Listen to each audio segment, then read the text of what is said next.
Glad to have you join us on the news at 2. I am Bukola Taylor Cole.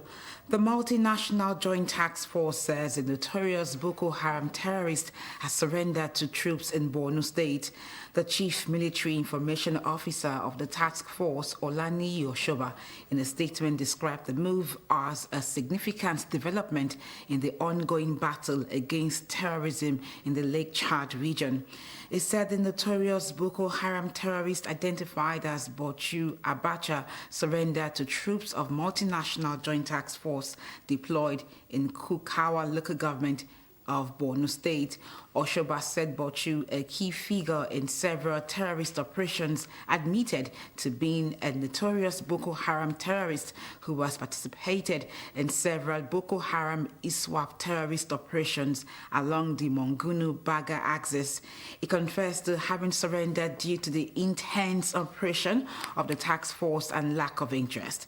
Now, some of the items recovered from him were one AK-47 rifle and a magazine loaded with 11 rounds of 7.62 millimeters ammunition, one mobile phone, and 32,500 naira.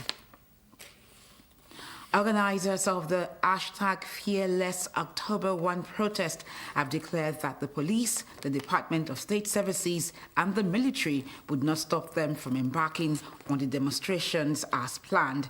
The organizers have also written to the Inspector General of Police, Kayode Egbetokun, to request security during the demonstration, noting that protest is a fundamental right, therefore they would not submit to any state agent. The national coordinator of the Take It Back movement, Juwon Sonyaolu, and director of mobilization of the group, Damilare Adinola, said mobilization efforts had begun, adding that Nigerians were mobilizing from different parts of the country for the protest. The group explained that the FCT protest would be held at the Eagle Square, the same venue of the Independence Day parade, while the Lagos protest would take place at Ikeja Underbridge. The organizers noted that the protest would be across the country, adding that only immediate reversal of fuel subsidy removal would dissuade them from the demonstration. On the part of the Inspector General of Police, it directed the force, zonal and state commands to deploy men from Monday to strategic locations until a standout order is given. He also directed that the policemen should dress in camouflage with hats, even as he asked the Assistant Inspectors General of Police and Commissioners of Police to engage and discourage civil society groups and individuals from participating in the protest. Now, meanwhile, many youth groups in the country, including traders and ex-agitators in the Niger Delta region, have distanced themselves from the planned October 1 protest. The groups sued for peace, urging the protest planners to embrace dialogue instead of engaging in actions that could set back the country. In the Niger Delta region, youths and freedom fighters comprising Phase 1, 2, and 3 leaders and men of the Amnesty Program noted that protesting at this time, when the federal government has shown readiness to develop their region, would be detrimental to the good works underway for the area. In the same vein, a northern group, Arewa Youth for Peaceful Coexistence, also kicked against the planned nationwide protest. The group advised the protesters to take the path of dialogue rather than violence.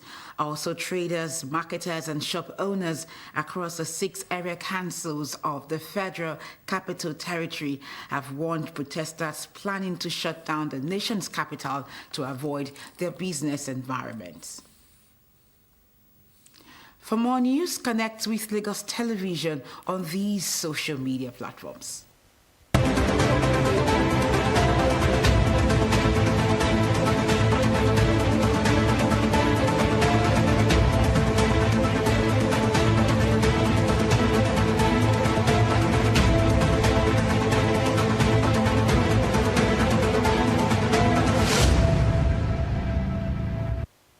Many thanks for watching the news at 2. Please remember to call Lagos toll-free line 767-0112 in case of emergencies. I am Bukola Taylor Cole. LTV Cinemas continues shortly.